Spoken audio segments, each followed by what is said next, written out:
നമസ്കാരം. Raf talk ഫുട്ബോളിലേക്ക് അവർക്കും സ്വാഗതം. റോഡ്രിഗോയുടെ ഭാവി തുലാസിലാണ്, ഭാവി എയറിലാണ് എന്നാണ് റിലീവോയുടെ ജേർണലിസ്റ്റ് പറയുന്നത്. എന്ന് പറഞ്ഞാൽ അദ്ദേഹം റയലിൽ തുടരാനുള്ള സാധ്യത കുറഞ്ഞു വരുന്നു.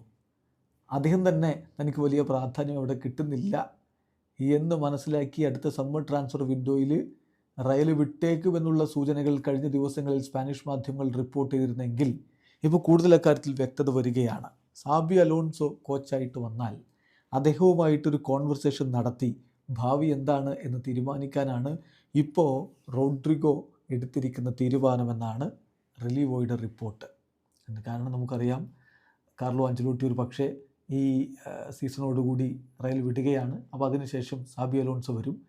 അങ്ങനെയെങ്കിൽ തനിക്ക് എന്തു പ്രാധാന്യം കിട്ടും അദ്ദേഹത്തിൻ്റെ പ്രൊജക്റ്റിൽ എന്നറിയേണ്ടതുണ്ട് റോഡ്രിഗോക്ക്. നിലവിൽ വിനി ജൂനിയർക്കും കിലിൻ എംബാപ്പയ്ക്കും ബെല്ലിംഗാമിനും ഒക്കെ കിട്ടുന്ന പ്രാധാന്യം എന്തായാലും റോഡ്രിഗോക്ക് റയലിൽ ലഭിക്കുന്നില്ല എന്നുള്ളതൊരു യാഥാർത്ഥ്യമാണ്.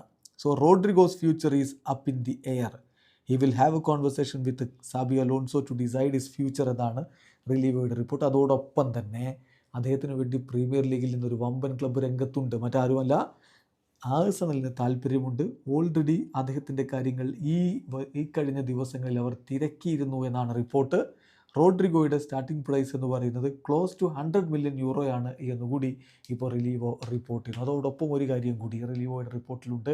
വരുന്ന സമ്മർ ട്രാൻസ്ഫർ വിൻഡോ എന്ന് പറയുന്നത് റയൽ മാഡ്രിഡ് എക്സൈറ്റിംഗ് സൈനിങ്ങുകൾ നടത്തുന്ന ഒരു ട്രാൻസ്ഫർ വിൻഡോ ആയിരിക്കും എന്നുകൂടി പറയുന്നു. എന്തായാലും കാത്തിരിക്കാം ഇത്തവണത്തെ സമ്മർ ട്രാൻസ്ഫർ വിൻഡോയിലെ നീക്കങ്ങൾക്ക് വേണ്ടി. വീഡിയോ അവസാനിക്കുന്നു.